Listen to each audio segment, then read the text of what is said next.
আসসালামু আলাইকুম, স্বাগতম আমার চ্যানেল শিশির ভিলেজ ব্লগস। আশা করি আপনারা সবাই ভালো আছেন, আমিও ভালো আছি আলহামদুলিল্লাহ। তো আজকে আপনাদের কাছে শেয়ার করব চটপটি রেসিপি। তো আজকে জুমাবার, তো গতকালকেই আমার ছেলেরা বলেছে আম্মু কালকে আমরা চটপটি খাবো। তো সেজন্য আমি কালকের রাতেই ডাবলি বুটগুলো ভিজিয়ে রেখেছিলাম। আমি খুব সুন্দর করে ভিজিয়ে রেখেছিলাম গত রাতে শোবার আগে। তো সর্বপ্রথমে এখন আমি যেভাবে রান্না করব, আলু আর ডিমগুলো সিদ্ধ করে নেব। আমি এখানে 2টা ডিম নিয়েছি আর আলু নিয়েছি কয়েকটা, আমি সুন্দর করে সিদ্ধ করে নিয়েছি। আর এখন সিদ্ধ করে নিব এই ডাবলি বুটগুলো। এই বুটগুলো সুন্দর করে আমি সিদ্ধ করে নিয়েছি। দেখেন এরকম সিদ্ধ হয়ে গেছে সবগুলো। তো এখন আমি এটার ভেতরে দিয়ে দিব এই আলুগুলো সুন্দর করে আমি চটকে দেব। এইভাবে চটকে সবগুলো আলু আমি দিয়ে দেব এখানে। তো সবগুলো আলু আমি চটকে নিয়েছি, এখানে দিয়ে দিলাম। তো তারপরে এখানে দেব আমি পেঁয়াজ কুচিগুলো আমি এখানে দিয়ে দেব।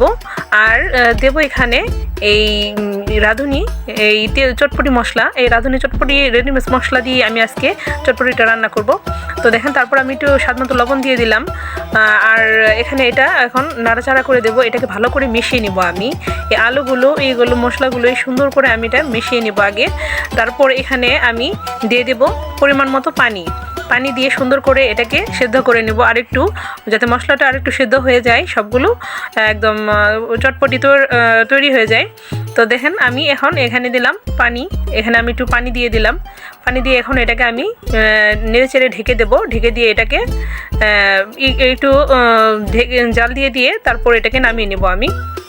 তো দেখেন আমি এটাকে ভালো করে নেড়েচেড়ে এটাকে ঢেকে দিলাম। তারপর এখানে দেখেন আমার চটপটিটা হয়ে গেছে। তো চটপটিটা আমার এখন রেডি। তো এইটা গরম গরম খেতেই খুব ভালো লাগে বেশি। তো আমি আর বেশি দেরি করব না, সবাই মিলে খাবো এখন। তো দেখেন আমি কিভাবে এই চটপটিটা বানাই। এই চটপটি আমি এখানে চটপটিটা সুন্দর করে একটা বাটিতে নিয়ে নিয়েছি।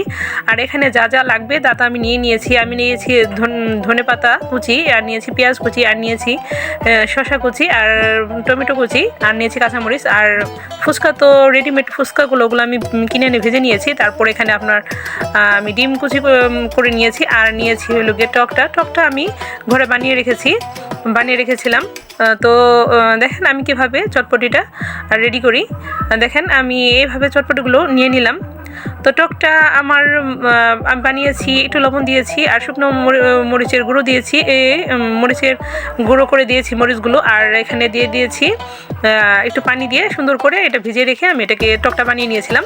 তো আমি এখন এখানে দিয়ে দিলাম শসা দেওয়ার পর আমি দিয়ে দিলাম পেঁয়াজ কুচিগুলো আমি লম্বা করে কেটে নিয়েছি, একদম সবগুলোই লম্বা কুচি করে কেটে নিয়েছি। তো আপনারা যেভাবে পারেন ওইভাবে কেটে নেবেন, সমস্যা নাই। তো আমি এখানে তারপরে দিয়ে দিলাম টমেটো কুচি। আর তারপরে দিয়ে দেবো আমি একটু কাঁচামরিচ কুচিটা আমি অল্প দিয়ে দিলাম, যেহেতু আমার বাচ্চারা খাবে সেজন্য আমি একটু অল্প করে দিয়েছি সবটা। তো দেখেন তারপরে আমি দিয়ে দিলাম ধনেপাতা কুচিগুলো আমি এখানে উপরে দিয়ে দিব। তারপরে আমি এখানে দিয়ে দিব একটু টকটা এখানে আমি একটু কমই দেব, কারণ টক খেলে আমার অ্যাসিড করে, আমার গ্যাস হয়, প্রচুর গ্যাস হয়। তো আমি একটু অল্প করে এই টকটা দিয়ে দিলাম। তারপর এখানে আমি দিয়ে দেব ফুচকাগুলো একদম মুচমুচে, ভাঙার সাথে সাথে আমার ফুচকাগুলো একদম ছিটকে পড়ে গিয়েছে একটু। তো দেখেন তারপরে আমি এখানে 2টা দিয়ে দিলাম, একটু বেশি ক্রিস্পি হওয়ার জন্য আমি একটু 2টা দিয়ে দিলাম। তো তারপরে এখানে আমি দিয়ে দিব এই ডিমগুলো আমি ফ্রুট কাটার দিয়ে কেটে নিয়েছি সুন্দর করে। তো দেখেন আমি এটা এইভাবে দিয়ে দিলাম ছড়িয়ে। দেখেন এখন রেডি হয়ে গেছে আমার চটপটি।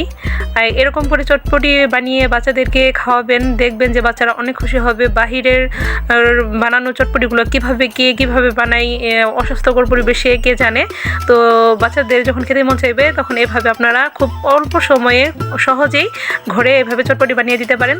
তো আজকের ভিডিও আপনাদের কাছে কেমন লাগলো, আমার রেসিপিটা যদি আপনাদের কাছে একটু ভালো লেগে থাকে তাহলে অবশ্যই আমার চ্যানেলটা সাবস্ক্রাইব করে দিবেন। সবাই ভালো থাকবেন, আল্লাহ হাফেজ।